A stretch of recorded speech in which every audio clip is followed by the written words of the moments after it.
Good morning, Turfs Up Radio. We're coming to you live here from Woodhaven Country Club with Advanced Turf Solutions Training and Educational Day. I'm here with Rich Williams. Rich, how you doing? I'm doing great, thank you.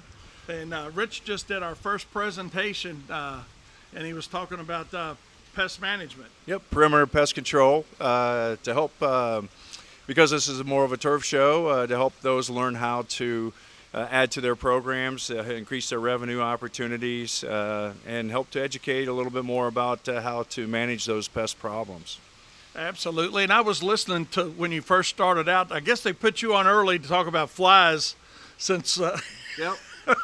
and what they do and don't do yeah. to our food. Yep. Well, I've been in the industry pest control industry for 27 years, and you're going to run into all kinds of situations. But yes, flies and ants, and then on the turf side, it's going to be moles, gophers, things like that.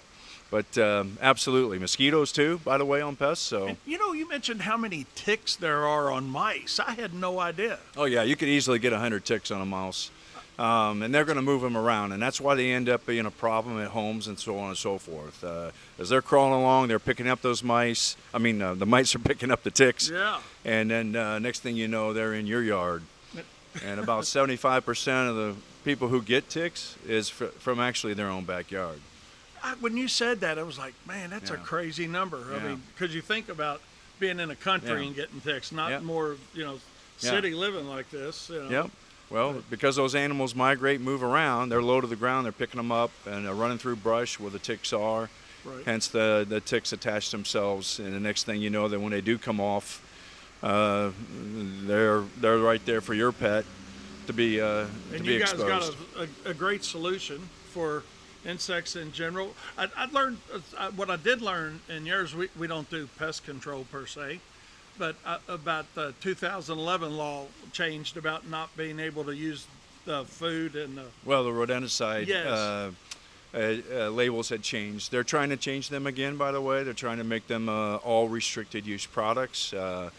That means they would be taking rodenticides away from the public and certain people. But for the professionals, they will have their licenses. They'll be able to continue to do that. But they also want us to come back and pick up the rodents, and unfortunately, that can be a real task and very costly to the customers. So, especially if they're not dying right away. I mean, well, we don't know when they're going to die, right? And they may eat the bait today, but then for others, they may not eat it until 5 days, 10 days later. So, and it does take a while for death to occur. So we really don't know when. So we have to come up with some type of happy medium where it's acceptable to put that into a label to come back and pick up rodents. Otherwise, it's really impossible. right. What do you were very good on your presentation, by the way. And I'm not just saying that because thank you. I do presentations myself a lot across the country with another Well, company I've got. Well, I enjoy it. And I could tell that you enjoyed it. You weren't, Yeah. But Well, what company are you with? Well, being in the industry for 27 years, I've worked with manufacturers that develop rodenticides and bait stations and things like that. Also, Tauper with a mole bait.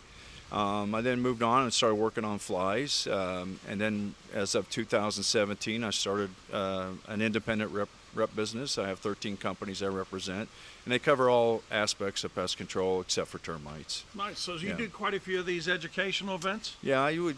Sometimes I get up to about 60 a year, but it's important, I feel, to help educate and make sure the products are being used properly. We're not harming anything other than the targeted pests. Right. And the labels change. This industry changes all the time.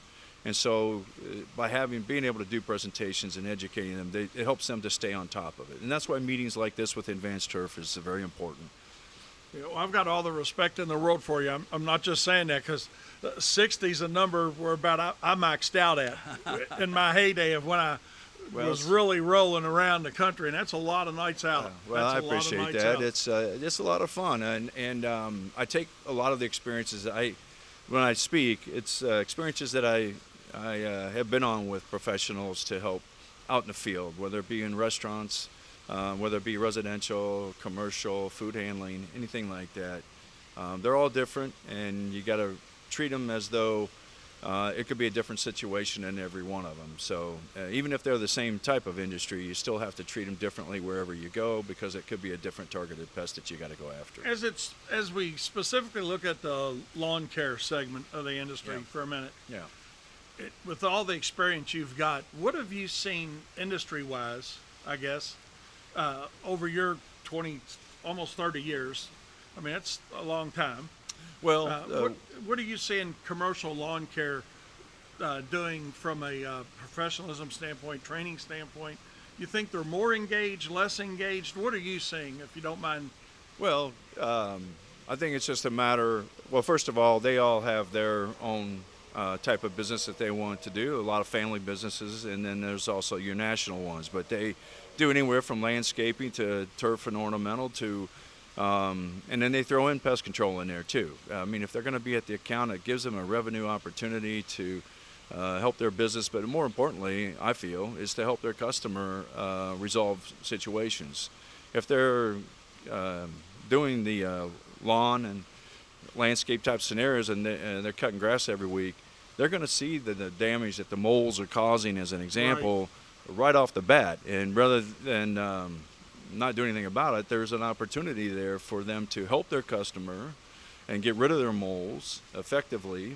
And there's different methods to do that, but and that's what I do, is I teach how to do that. And then, but that way the customer's happy. I mean, the whole idea of lawn care is to make sure your yard looks good. And That's if moles are tearing it up, well, then why not provide a service to add to your business that allows you that opportunity? We do get quite a few calls on moles here. Yeah, Like I said, I'm right here in Louisville, and I don't know if it's a national issue or if it's more of a regional. Well, it is a national issue, but more so like here in the Midwest. You're mostly going to run into the eastern mole.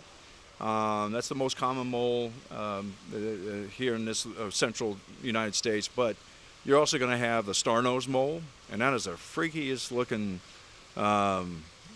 animal you're going to see. It looked like somebody took a shotgun and blasted his nose off or something, and he's got all these little tentacles.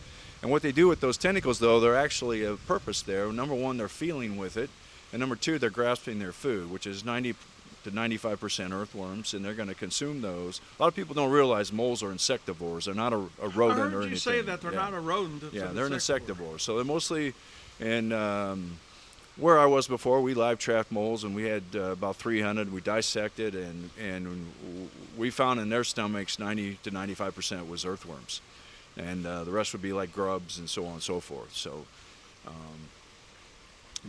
So you had to find, when we were developing a bait, as an example, we had to find a bait that they would consume, and also an active that would be effective. And hence, that's why you'll see things like with talparid, it's a bromethylene, because it slows down the conversion of food to energy, and moles have a very high metabolism, and that allows the mole, the active, to work better. Work better for it. Whereas an anticoagulant can take days, and the next thing you know, it's not in their system long enough to be that effective. Nice. Well, hey, I appreciate you taking a few minutes to hop on here with us today. Yeah. And where are you headed from here? Well, I'm going to the next show with these guys. I'll be at the Advance show in Covington at the Embassy Suites there. So if anybody's in that area, please join us. It's a great event, and it's an opportunity to learn and gear up. Covington area. And when is that? that? Covington. So that's tomorrow. Tomorrow. So Yeah. Day to day. One thing good about getting around like you do, I used to joke about it and say I get to try a lot of beds. Oh, yeah.